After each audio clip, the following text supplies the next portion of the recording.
Boro fans, it's Joe from Boro Fan TV, and this is the preview for the upcoming game on Tuesday the 28th of September with a 7:45pm kickoff as the Boro take on Sheffield United in the Scarbet Championship at the Riverside Stadium.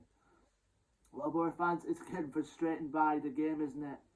You know, only winning 2 games this season and drawing 3 and losing 4, with the 4th one compelling to what happened this past Saturday at the Select Carlisle Stadium, with slipping to a 1-0 defeat at the hands of Reading. I mean, it's one of them games, you know, we started good in the first half, but from then on, it just completely fell apart, especially in the second half.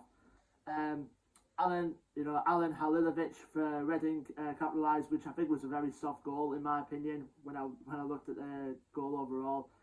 I mean, he caught Joe Lumley completely wrong-footed, and then it was just an easy finish.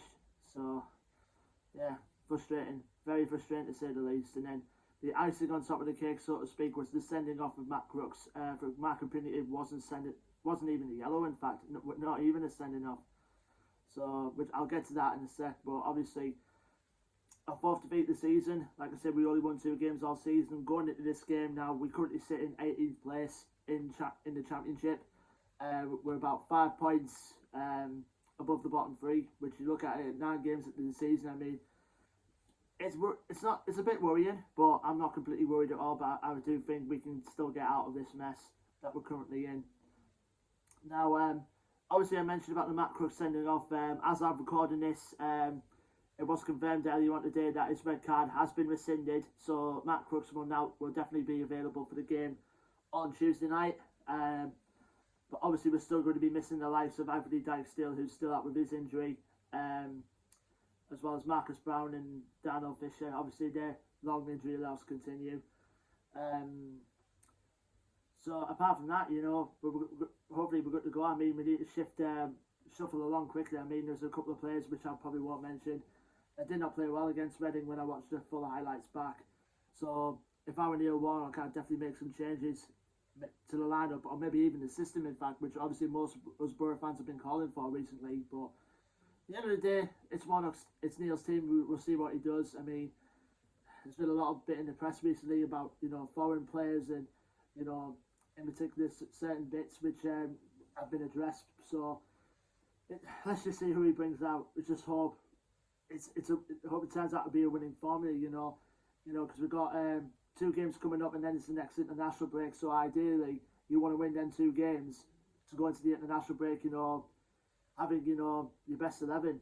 So we'll have to wait and see come Tuesday night. Now we go to our opponents, Sheffield United. Obviously, they were relegated from the Premier League last season. It was a very poor season in standards, from my opinion, when I watched the Premier League throughout the whole of last season. But it's one of them, you know, and they brought in a decent manager as well in Slavica Jokanovic, which ideally I would have wanted at Boro ever since, you know, we got rid of Purelis. But you know, it is what it is. We had eventually got Woodgate in the end, and now Jokanovic, after a year out of work, is back in England with Sheffield United, and he's doing okay so far. Even though, in my opinion, Sheffield United have had a bit of a slow start to the Championship this season. They're going to this game sitting in 11th place.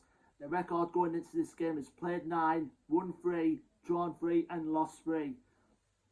Although they won the last 2 league games, I mean, from what I've seen in them before, the Blackpool game, they're pretty much putting a decent performance against Hull City, which they won 3-1, and then last game out for them in the league, they won 1-0 at home against Derby. So there's still a lot of good players in there, and that Sheffield United side that could potentially take them back up to the Premier League. Like I said, they're currently sitting in 11th, but they've still got their eyes pretty much on the playoff places going into this game, and have been in decent form recently. Players to watch out for Sheffield United. Obviously, Billy Sharp is going to be one of them. I mean, for his age, you know, in his late 30s now, Billy Sharp is still a very decent striker at this level. I mean, I think he's got like 3 goals in the last 2 games. I think the last one he had was a penalty against Derby. So even for his age, you know, Billy Sharp is still lethal at this level. Other players to watch out for the Blades is obviously going to be Morgan Gibbs-White, who's on loan from Wolves.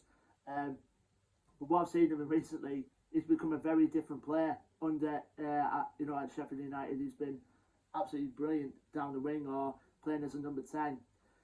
Other players you got in there like Ben Osborne, who can cause a threat on the opposite side of the wing. In the midfield, John Fleck and Conor Hurahan, who we know can obviously cause a threat at this level. We know John Fleck likes to run forward wherever possible, likes to take defenders on.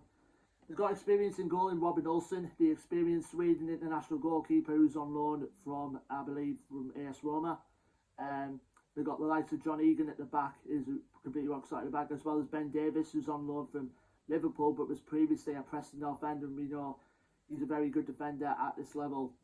So Sheffield United are going to be one of them teams that are definitely going to be up there in terms of the promotion contenders this season.